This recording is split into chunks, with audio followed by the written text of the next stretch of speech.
He occupied City Hall for 12 years, but never stopped asking New Yorkers if he deserved to be there. Am I doing all right?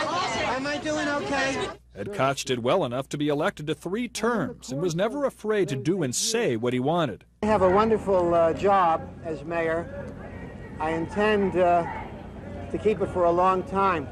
Koch won his first term in 1977, a time when New York City was bankrupt. When I came in, the potholes were enormous. The trains, the subways had graffiti. Crime was rampant. He led the city back to financial solvency. But he did more than that. He gave New York attitude. I am a liberal with sanity. During a subway and bus strike, Koch personally arranged other ways for people to commute. Watch your head. He was brash. Will the next kook please stand up? Candid and proud.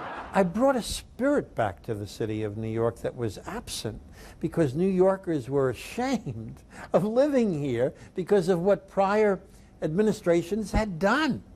Edward I. Koch was born in the Bronx in 1924, the son of Polish-Jewish immigrants who had a fur shop that went bust during the Great Depression. As a kid, Ed worked as a coat checker, and in high school as a deli clerk. College was interrupted by World War II. Koch joined the Army and was a decorated combat veteran in Europe. Back home, he went to NYU Law School and became an attorney. I'm Edward Koch, sir, and I'm running for the district leadership. Koch's political career began in Greenwich Village, elected to the city council in 1966, then 4 terms in the U.S. Congress. Koch won his second term as mayor in 1981, but ran for governor the next year. He lost the Democratic primary to rival Mario Cuomo, whom he'd beaten before to win the mayoralty. As mayor, Koch launched an affordable housing plan that he considered his greatest accomplishment.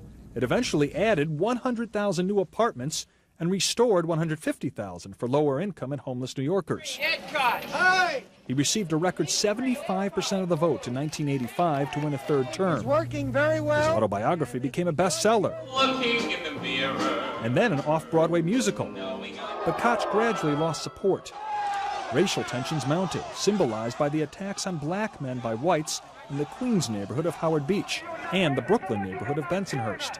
And corruption was exposed involving Koch's friends and political allies. Koch was also hospitalized with a mild stroke. Good luck, Mayor. Thank you, In 1989, he ran for a 4th term, but lost the Democratic primary to Manhattan Borough President David Dinkins, who would become the city's first black mayor. So I want you not to feel sorry for me.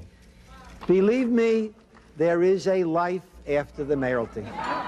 Koch's life continued playing out in public, And you keep talking. acting as the judge on the People's Court, hosting a radio talk show, and writing newspaper columns. In 1993, some supporters asked him to run for mayor again. I said no. The people threw me out, and now the people must be punished.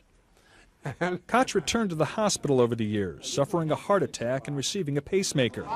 And though he never held office again, his political opinions were frequently sought and heard.